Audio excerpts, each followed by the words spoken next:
कुछ बात अतीक अहमद अब तो है नहीं। जब अतीक अहमद जिंदा था और जिस समय इसका तो जेल से भी खौफ चल रहा था, उस वक्त मोदी सरकार ने एक बड़ी जबरदस्त काम किया था।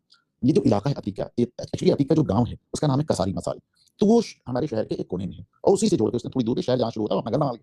तो उस पूरे इलाके में उनका खौफ, ऐसा खौफ कि आप सोच नहीं सकते। तो ये जो मोदी सरकार बड़ी इसने दूसरा काम किया, अब वो इलाके में वो लोगों को बसने नहीं देता, एकदम खाली पड़े इलाके।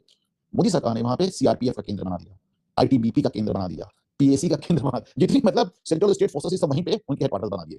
अब साहब उस पूरे इलाके में कभी इस वर्दी का आदमी कभी उस वर्दी का आदमी सब नजर आता था। बल्कि आईटीबीपी वालों को आपको बताया भी था शायद एक बार कि आईटीबीपी वालों को जब कब्जा लेने जाना था तो पता चला था कि जिस जगह उनका हेडक्वार्टर बना था, आईटीबीपी का हेडक्वार्टर जब आप प्रयागराज एयरपोर्ट से उतरेंगे तो ठीक सामने। तो वो पूरी जमीन जो थी गद्दी गद्दी जो अतीक की कास्ट थी, गद्दी मुसलमान जिसे कहते, पूरी गद्दी उनके कब्जे में थी। तो उनके कमांडर साहब थे। तो हमने कहा कैसे कब्जा लेंगे, वो तो पूरी गद्दियों का कंट्रोल मैंने अपनी आंख से देखी। बोले अनुपम जी आप चलिए मैं आपको दिखाता हूँ। आई वाज वेरी कॉन्फिडेंट, मुझे उनका कॉन्फिडेंस आज भी याद आता है, नाम नहीं ले रहा उनका। बहरहाल तो हम दोनों गए वहां पे और गया तो देखा पूरे खेतों में वो गद्दी हाथ में बंदूक पिस्तौल और भाला पाला सब लेके खड़े हुए थे, हमें देंगे अपनी जमीन। तो हमने कमांडर साहब का देखिए, तो कमांडर साहब उधर देख भी नहीं रहे थे, वो दूसरी तरफ देख रहे थे। मैं देखिए, तो बोले मैं क्यों देखूं, उससे क्या मतलब, मेरी जमीन है मेरे। पीछे से थोड़े में एक के बाद एक आईटीबीपी के ट्रक आके रुके और उससे जवान AK-47 खट खट खट उतरने लगे। तो वो जो जवानों को उतरने का जो दृश्य था, मैं बड़ा मेस्मराइज होकर इसको देखना, बड़ा सुंदर दृश्य था, मैं देखने लगा।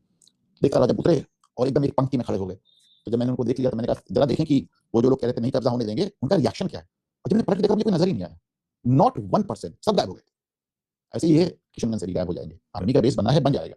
लेकिन जैसे योगी ने मुझे भी याद पड़ता एटीएस, एंटी टेररिस्ट उसका हेडक्वार्टर जो बनाया देवबंद बनाया, जहाँ पे ये दारुल उलूम का मदरसा है। तो एक ये भी स्ट्रैटेजी रही है सरकार की कि जैसे ऐसे इलाके हैं वहां पे सेंट्रल और स्टेट फोर्सेस के क्वार्टर्स हेडक्वार्टर्स बना दो। तो जब जाहिर सी बात है, पुलिस तो नहीं है ना कि आप जाके एफआईआर लिखाएं वहां पे, लेकिन ऐसे जब वर्दीधारी वहां पर बंदूक लेकर टहलने लगते हैं तो जाहिर सी बात है कि जो वहां पे एंटी सोशल एलिमेंट्स होते हैं या गुंडा तत्व होते हैं उनका मोराल बहुत कम हो जाता है। बहरहाल ये एमआईएम के विधायकों या कांग्रेस के सांसद जो होना है वो तो हो ही जाएगा, लेकिन नियत नजर आ गई। आगे चलते हैं सर।